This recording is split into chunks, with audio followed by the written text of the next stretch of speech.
नमस्कार, मी सतीश कुलकर्णी. गुरुपौर्णिमेपासून 3 दिवस मी श्री क्षेत्र गाणगापूर येथे आहे. भीमा नदीच्या काठी मी बसलेलो आहे. 2 दिवसापूर्वी इथं अजिबात पाणी नव्हतं. 2-3 डबकी पाण्यासारखे दिसत होते.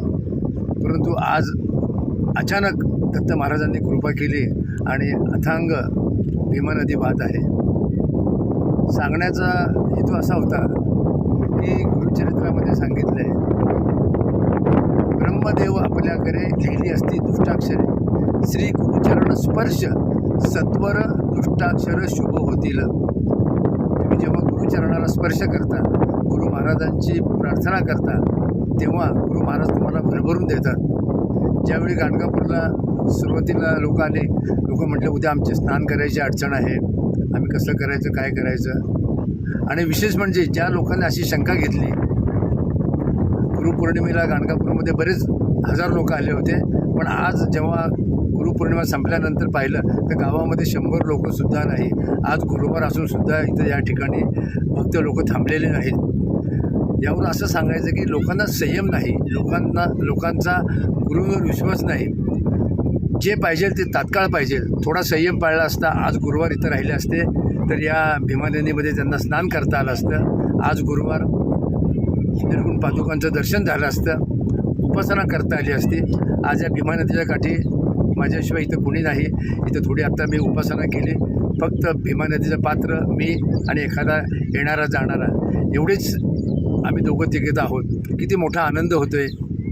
तीर्थक्षेत्री का जायचं की तीर्थक्षेत्री गेल्यानंतर तुम्ही देवाचा सहवास महत्त्वाचा आहे आणि शांत वातावरण आहे. वातावरणामध्ये तुमची उपासना होते. इथंसुद्धा बरेच भाविक गुरुचरित्र वाचायला येतात. त्या पारायणाबद्दल मी वारंवार बोललेलो आहोत, परंतु त्यात लक्ष लागत नाही. संपवण्यासाठी ग्रंथ वाचले जातात, समजून घेण्यासाठी वाचले जायला पाहिजे. गुरुपौर्णिमेला जे आले ते दर्शन घेतले, तात्काळ निघूनसुद्धा गेले. म्हणजे देवाच्या दारात 25 तास म्हणजे 1 दिवससुद्धा थांबत नाहीत. त्याचबरोबर दुसरा एक मला विचार असा लक्षात आला की गुरुचरण फार महत्त्वाचे आहे.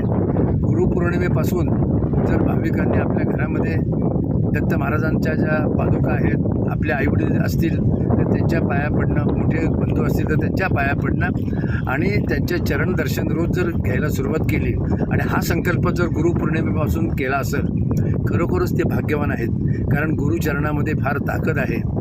श्रीपाद चरित्रामृतमध्ये सुद्धा सांगितलं आहे, श्री म्हणजे लक्ष्मी, पाद म्हणजे पाय. श्रीपादांच्या पायामध्ये लक्ष्मी आहे. त्याची जर सेवा केली तर तुम्हाला भरभरून मिळेल. गाणगापूरला निर्गुण पादुका आहेत.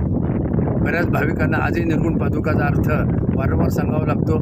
त्याबाबत मी स्वतंत्र एकदा सांगणार आहे, कारण एवढ्या घाईत गडबडीत निर्गुण पादुकाबद्दल माहिती सांगता येणार नाही. यापूर्वी सांगितलेली आहे. तर गाणगापूरला आल्यानंतर आपण सेवा करण्यासाठी या ठिकाणी यावं. संध्याकाळी 5-6 वाजता आलं तर नदीकाठ हा संपूर्ण रिकामा असतो. थोडी अस्वच्छता आहे, परंतु समोर नदीपात्राकडे बघून जर आपण उपासना केली तर फार महत्त्वाची आहे. आणि आणखी महत्त्वाचं सांगायचं की गुरुपौर्णिमेपासून आपण आपल्या मुलांवर संस्कार करण्याचा प्रयत्न करा. कारण आज आपण वृत्तपत्रात पाहतोय, सर्व तरुण पिढी बिघडलेली आहे.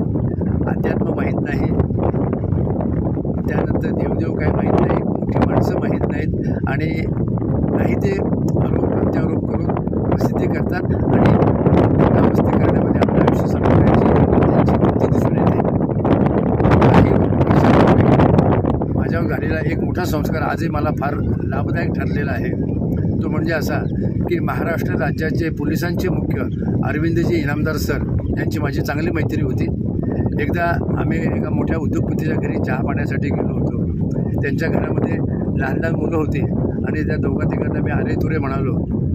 तेव्हा सरांनी सांगितलं गाडीत बसल्यानंतर की कुलकर्णी, कुणालाही तो 1 वर्षाचा असो किंवा तो मोठा असो, आपण आहो जावं म्हणायला पाहिजे. कारण आहो जावं म्हटल्यानंतर तुम्हाला काही होत नाही, पण तो आजूबाजूच्या लोकांना वाटतं की हा संस्कारक्षम मुलगा आहे. तेव्हापासून मी आहो जावं, कुणी मला जरी भेटलं तर मी आहो जावं बोलतो. हा संस्कार आहे. हा संस्कार आज आपल्याला दिसून येत नाही.